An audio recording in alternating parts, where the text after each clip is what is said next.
everybody, my name is Kyle3639. Welcome back to another video. Today in this one, it's going to be another dueling video, and in this one, it's going to be Swordsoul versus Virtual. Yes, Swordsoul making its first appearance on the channel.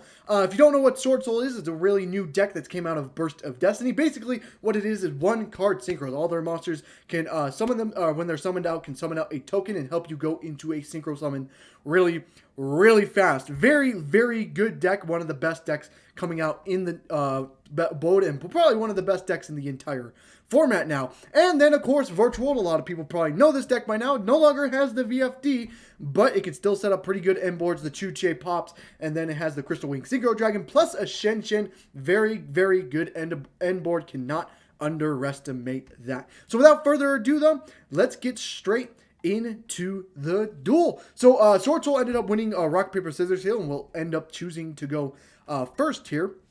So let's take a look at their starting hands. We'll start off with the Swordsoul player, who's start off with Moye, Pot of Prosperity, Dasher, Blackout, and Infinite in Permanence. And for the Virtual player, we have Infinite in Permanence, Performapal Popper Up. I think that's what the card is called.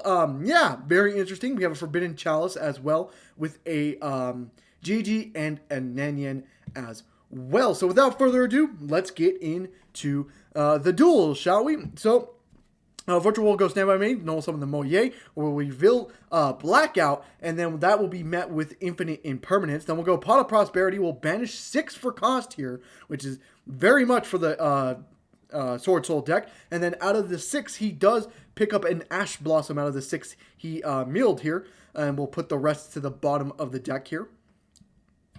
And then we'll go ahead and just set 2 cards, pass to the Virtual player, who draws another Performable Popper Up. He will activate Performable Popper Up, sending the other copy that he drew. So that will let him draw another card to hand. He can send 3 if he wants to, but he only sent 1 here. He'll draw 1 for that one he sent to graveyard. And then if it's a monster, he can spell summon it. But if it's if he doesn't spell summon that card, he will take half his life points here. So yeah, then we'll go ahead. He draws into a Chu-Che, normal summon the Nanyan here. Then we'll trigger Gigi, target the Nanyan here, and that will go through. We'll send the Queen Long and summon out Gigi. We'll go with Blackout here, targeting the Moye, Nanyan, and Gigi, destroying all 3 of them. And then we'll go ahead and do Queen Long effect here. That gets messed with Ash Blossom here. He'll go ahead and just set the Chalice, set the Chu-Che, pass. Swordsoul player draws into Ash Blossom. Okay, Virtual player draws into Imperm. They're both on top deck mode right now. Swordsoul player draws into the Emergence. They're the Rhoda for the deck. So he'll go ahead and search himself the Taya here. And then we'll normal summon the Taya, declare the effect, banishing Blackout, getting the token on board. Does not choose to negate because Blackout, when it's banished, will get himself another token to board here. So he will trigger the Blackout, summon another token, and then we'll go into a Synchro 8 and make ourselves the Swordsoul Chi, and then we'll go Chi 1 and then Taya 2. Imperm will be met with Chi here, so that's negated here, and we'll send a Fashuda from deck to grave, and then we'll trigger Fashuda effect. We'll go ahead and target the Chalice here, return it to hand, and then we'll go to battle phase, hit for 28 directly here, and then we'll go main 2 and then just pass with that. Draws into a Gigi for turn. We'll activate the Chu-Che, and then Gigi will target the Chu-Che here. That will be met with Ash Blossom. Then Gigi will just normal summon itself, summon back the Nanyan from graveyard, and becomes a tuner. But we're not really caring because we're going to go into an overlay of Break Sword. Then we'll go battle phase, Break Sword, hit over the token here. We'll go main 2, make a downer, then go into Zeus here. 4 material Zeus. We'll declare the effect detaching 2 for cost. We'll trigger the effect to Chi here to banish to try to negate it, and then we'll go Chalice to target Zeus to make it unaffected by spells, or to make it unaffected by card effects. Then that will be met with Infinite Impermanence, which will also just have to trigger the Zeus effect here, unfortunately. So everything gets cleared the board, but Zeus has no materials. We get a good top deck here. The Swordsoul player can go off. Draws into Ash Blossom. That's not it. We'll pass it back to him, the Virtual player. Draws a Called By. That doesn't get a combos going, so we'll take 3k to the face for the Swordsoul player. And then go main 2, set the Called By, pass to the Swordsoul player again, who draws the Imperm. Don't really want to be seeing the hand traps right now. You want to see the starters. And then we'll go ahead and draw Gigi for turn. And then we'll go ahead, normal summon the GG, trigger the Nanian, and then basically this should be set and matched here. We'll do Chuche, target the Nanian here to make its level increase to 6 here. And then we'll go ahead and go into a Synchro Summon, make ourselves the Shen. Nania will trigger here. And the Swordsoul player has seen enough. He's drawn his next card and will just emit defeat to that one. Yeah, very interesting. Both got into top deck mode and did not end up working for them. So now we're going into game 2, and Swordsoul player went first for that, so unfortunate for him. Game 2, he will still end up choosing to go first here, hopefully with the sided cards. And we'll see the starting hands here. We'll start off with the Swordsoul player. We have a Swordsoul of Taya, Blackout, DD Crow, Fashuda, and a Fusion Destiny. And then for the virtual player, we got evenly matched. Really nice going second. Pot of Desires, Infinite Impermanence, Lulu, and a Qinglong as well. We'll go ahead and go into our standby, and then we'll go into main phase, summon the Fashuda, link off, go into the Monk of the Tenyi. Then we'll normal summon Taya. Taya's effect, banish the Fashuda to get a token on the board. That will be met with Infinite Impermanence. We'll go ahead and do Fusion Destiny here. We'll go ahead and summon out Enforcer and then sending Dasher and Celestia to get Enforcer out. Another new card from Burst of Destiny, a very powerful card of that as well. We'll set one card and we'll pass to the opponent here. Draws another Pot of Desires, virtual player does. That is really unfortunate. We'll go battle phase and go end of battle phase, trigger the effect of evenly matched, and then the Swordsoul player will save everything except for, we'll send everything and we'll save the Phoenix Enforcer here. It's only pop, so it makes sense to keep him. We'll activate Qinglong here, then we'll trigger Lulu, target the Qinglong. We'll go ahead and do Enforcer's effect here. Will pop both the Qinglong and Enforcer, and then Enforcer effect will trigger in a new chain. Then we'll activate Pot of Desires here, banishing 10 for the cost here. And then we'll go ahead and draw 2 for the Pot of Desires. And then on the Pot of Desires, he will chain DD Crow to banish the Qinglong as well. Forgot that mention as well. So we will draw 2. He will draw into a Lily and a Nanian. Very good top decks. We'll normal summon that Lulu. We'll trigger Lily, target the Lulu. We'll go ahead and send Qinglong and Chuche, summon out the Lily. And then we'll do a Qinglong effect, banishing itself here, and then adding Lao Lao to hand.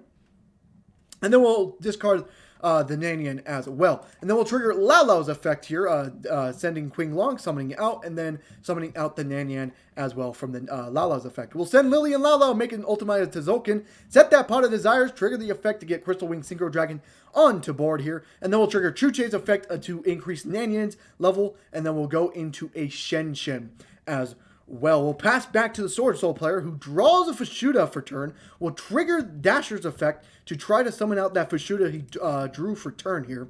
We'll go ahead, and that will be allowed here. So we'll summon out the Fashuda, and then we'll go ahead and go into the standby phase, which will bring back the Enforcer here, and then we'll go to main 1. And then we'll go battle phase, just hit over the Shen. That is allowed because he does have 2 Destiny heroes. That's reducing all the opponent's monsters by 400. So Shen's actually at 24 here, so the Phoenix Enforcer can actually beat over. And then we'll go main 2, keep Fashuda on board here. We'll trigger the effect of Enforcer. Crystal Wing will trigger onto that, so that will destroy the Enforcer. Enforcer effect will trigger in Graveyard because it was still destroyed by a card effect, so we'll see that next turn. And then we'll do Celestia's effect, banishing itself and Dasher to draw 2 cards. He draws into Taya and fucking Ecclesia. 2 great top decks for the Swordsoul player here. We'll go ahead and actually special summon the Ecclesia, because Ecclesia's effect is if your opponent controls more monsters than you do, you can special summon it out. And then we'll trigger Ecclesia effect, tribute itself for cost here, and then we'll go ahead and summon out the Moye. Moye effect will trigger here, revealing the Taya from hand, and that will get out a token onto board here. And then we'll go ahead and go into a Synchro Summon, make ourselves the Chi here. I'm probably mispronouncing its name. I just don't want to... It's Swordsoul Grandmaster, I think it's what its first name is. So we'll call it Grandmaster, shall we? We'll go ahead and draw 1 off Moye as Chainlink 2, and then Grandmaster will search the Long Wand here. And then we'll go ahead and activate the Emergence here, which is the Rhoda. Since he controls with Synchro, he can search any worm monster instead. He will go for Arch Nemesis of Protoss here. Very interesting effect. He will go ahead and basically just summon out the normal summon of Taya, because he has not normal summon, trigger the effect, and the virtual player has seen enough. Does not want to deal with what's ever coming up next. He knows he's lost it. Let's just get into game 3. Very important as well, because virtual player will be going first. So let's see if the Swordsoul player will draw his out, or at least going into his side deck at least. So we'll go ahead and draw our 5 cards for turn. Let's look at that those hands for you real quick. We have the long one. We have Fashuda. We have DD Crow. We have Ecclesia and a Blackout for the Swordsoul player. No hand traps besides Crow, but I don't know how much that's going to impact this matchup. But for the virtual player, we have this Virtual World City. We have Chuche. We have Ash Blossom, Lulu, and Lily. Very, very good open for the virtual world player here. So we'll go into the standby main phase, and then we'll go ahead and activate the city to place another Chuche onto board here. We'll trigger the Lily effect, target the Chuche. And then we'll go ahead and send Queen Long, add Gigi, and then special summon that Lulu. And then we'll go ahead and do Queen Long's effect, banishing itself 4 cost here. Summon, add the Lala to hand, and then we'll go ahead and discard the Lily. And then we'll do Lala's effect here, target the Lulu. We'll go ahead and DD Crow, banish the Lily, so he doesn't have a reborn effect with the Lala. We'll dump the trap here. I forget what's the name of this. I don't want to mispronounce it. It's the Monster Reborn, basically, for the virtual world. Summon out Lala. Does not get its Monster Reborn because there is no virtual world in Graveyard. We'll do Gigi's effect, target the Chuche. We'll send Queen Long and then special summon out Gigi. We'll go into a Synchro 6 here, which is Stardust Charge Warrior. We'll trigger the effect to draw 1 card here. Gets a Pointer of the Red Lotus. Not bad. We'll go into an Ultimate Tzolk'in. We'll set the Pointer of Red Lotus. Trigger the effect of Tzolk'in to summon out a Crystal Winged Synchro Dragon. And we will just pass on that. We'll add Lulu in the end phase to resolve Gigi's effect and pass it to the Swordsoul player, who draws into Dasher for turn, which is very unfortunate. But in the draw phase, we'll do a Pointer of the Red Lotus to look at that hand of theirs. And let's see what he does take out of this hand. And the most obvious choice was Ecclesia, so we'll banish the Ecclesia. And we'll go ahead and summon out the Fashuda, and we'll go ahead and then link off the Fashuda, go into the Monk of the Tenni, and then on the summon, we'll go Chuche, target the Monk of the Tenni, and we'll pop that, and then shuffle the other 2. And that's pretty much game from there. Basically, if I can pause the video here, basically what would happen here is the Swordsoul player will try to activate Long One, discard the Blackout, Crystal Wing would negate that, and we'll just basically have to pass back to the opponent there. That's the really good thing about the Pointer of the Red Lotus. You can see your opponent's hand. You can know which one to negate. Took out the Ecclesia as well, because that Ecclesia was going to be very huge if that stuck in hand, because that would be able to play through most of the negations here. But that Ash Blossom was also in hand, because so probably didn't matter as much. You can probably just Ash Blossom the Ecclesia there, whatever. But very good game. Very, very good competitive duel there. I hope you guys did enjoy the video. If you did, leave a like and subscribe for more content on the channel. And I hope to see you guys in the next one. Goodbye.